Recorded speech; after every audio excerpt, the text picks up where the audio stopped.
ચૈતર વસાવાએ ભાજપના મંત્રીઓને કીધું હતું અમારા ભગવાન બિરસા મુંડા અમારા આદિવાસી પૂર્વજ એ પણ અમારા અધિકારો માટે લડતા લડતા જેલમાં શહીદ થઈ ગયા.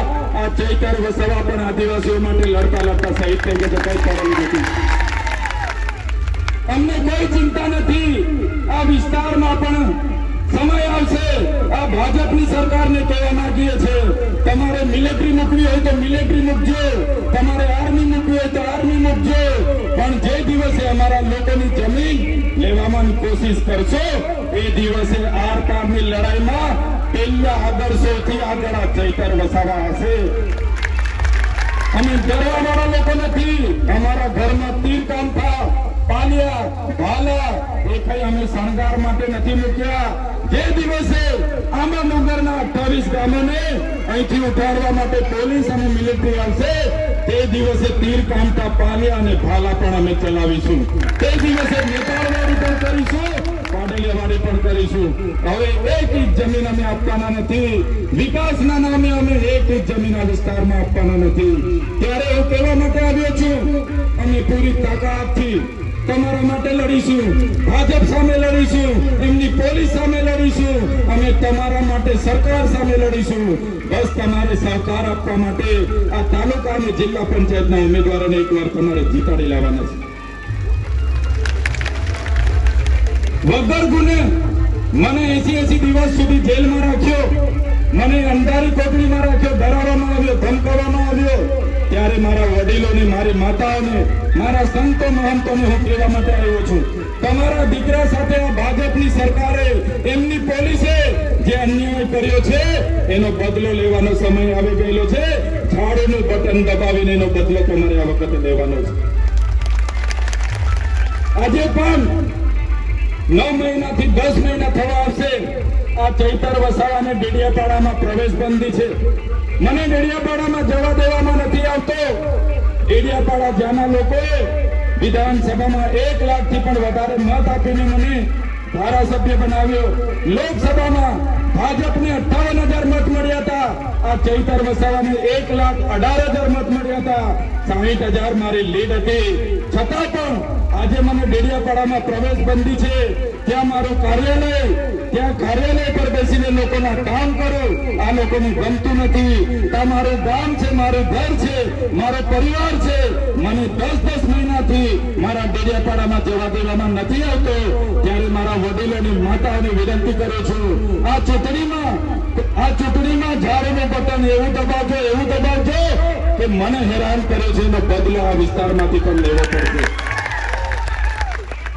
મને કહેતા આનંદ થાય છે હમણાં અઠવાડિયા પહેલા ડેડિયાપાડાના આમ આદમી પાર્ટીના ઉમેદવારો ફોર્મ ભરવા માટે જવાનું હતું. હજારોની સંખ્યામાં લોકો પોતાના ખર્ચે ડેડિયાપાડામાં આવી ગયા.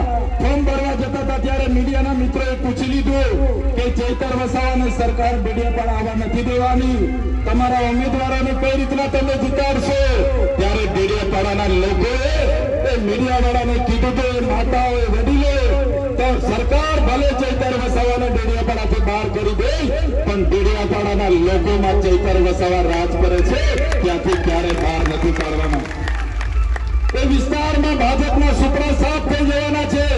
ચૈતર વસાવાને પાડી દો એમ કરીને મંત્રીઓ આવે છે, તંત્રીઓ આવે છે, એમના નાયબ મુખ્યમંત્રી આવે છે, એમના મુખ્યમંત્રી આવે છે, એમના વડાપ્રધાન પણ આવી ગયા. પણ એમના વડાપ્રધાનમાં જેટલી ભીડ નહોતી એટલી ભીડ તમારા ચૈતર વસાવાના કાર્યક્રમમાં નેત્રંગમાં હલાકતો લોકો આવી ઉભા છે. આ જનતાનો પ્રેમ છે. સરકાર અમને કહે છે મંત્રી બનાવી દે. મંત્રી, અરે મંત્રી બનીશું તો બંગલા થઈ જશે, ગાડી થઈ જશે, પૈસા થઈ જશે. જે પોલીસ અમને હેરાન કરે છે એ પોલીસ સલામ કરતી થઈ જશે.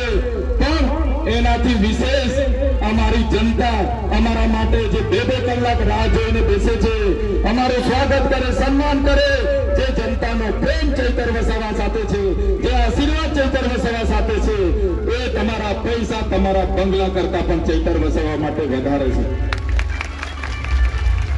એટલા માટે વધારે વાત નથી કરતો, પણ આ ભાજપના લોકોને સબક હવે તમારે શીખવાડવું પડશે. શીખો છો કે નહીં? તૈયાર છો ને? આ ડીજે વાળાને એવી સબક શીખવજો ચૂંટણીમાં કે બીજી વાર ડીજે નું નામ સાંભળતા ઘરમાં ઘૂસી જાય. અને આ છેલ્લું ડીજે એનું છે. 28 તારીખે મત ગણતરીમાં આપણા ડીજે બધા વગાડીશું. આપણે તૈયાર છે ને બધા? આ ભાઈ 2 ડીજે લાવીને આપણી સામે વગાડે છે ને એમ હશે કે ચૈતર વસાવા એમના કાર્યકર એમના માણસો ડરી જશે. આ ડરવા વાળા લોકો નથી, આ લડવા વાળા લોકો છે. તમારે 10 ડીજે મૂકવા હોય તો મૂકી દો. આ ચૈતર વસાવા લડવા વાળા છે. તમારી 2,000 પોલીસ સામે આ ચૈતર વસાવા લડ્યા છે. વિધાનસભામાં ઘેરાવા અમે કર્યા છે. બિરસા મુંડાના ઘેરાવા અમે કર્યા છે. પોસ્ટ મેટ્રિક શિષ્યવૃત્તિ માટે લડ્યા છે અને આપણા વિદ્યાર્થીઓને ન્યાય આપ્યો છે. મનરેગામાં તમારા મંત્રી બચુભાઈ ખાબડે કરોડો રૂપિયાના કૌભાંડ કરીને અમારા બાળકોના અમારા રોજગારીના પૈસા ખાઈ ગયા. એની સામે ચૈતર વસાવા લડ્યા છે. અમારા આદિવાસીઓની જંગલ જમીન આ સરકાર નથી આપતા એના માટે ચૈતર વસાવા લડે છે. નર્મદાનું પાણી આ વિસ્તારને મળે એના માટે ચૈતર વસાવા લડે છે. અને આવા નાના લોકો સાથે આપણા લોકોની પોલીસ આગળ કરી અને પોલીસ પોતાને એ બતાવતી હોય અમે એનાથી ડરવાના નથી, એનાથી ડબલ તાકાતે આપણે લડવાનું છે. એ વિનંતી કરવા માટે હું તમારી વચ્ચે આવ્યો છું. ચૂંટણી છે. આ સરકારમાં બેસેલા લોકોએ કરોડો રૂપિયાના ભ્રષ્ટાચાર કર્યા છે. છતાં મને 1 અઠવાડિયું ને 1 મહિનો નહીં 80 દિવસ વડોદરાની જેલમાં રાખ્યો. મને ડરાવવાનું કામ કર્યું, ધમકાવવાનું કામ કર્યું. મને ભાજપમાં લઈ જવા માટે ભલભલા આઈપીએસ અધિકારીઓને દબાણ કરાયું. એમના મુખ્યમંત્રી, નાયબ મુખ્યમંત્રી, મંત્રીઓ બધાએ કીધું કે મંત્રી બનાવીશું અને નહીં માનો તો તમારે જેલમાં રહેવું પડશે. ત્યારે પણ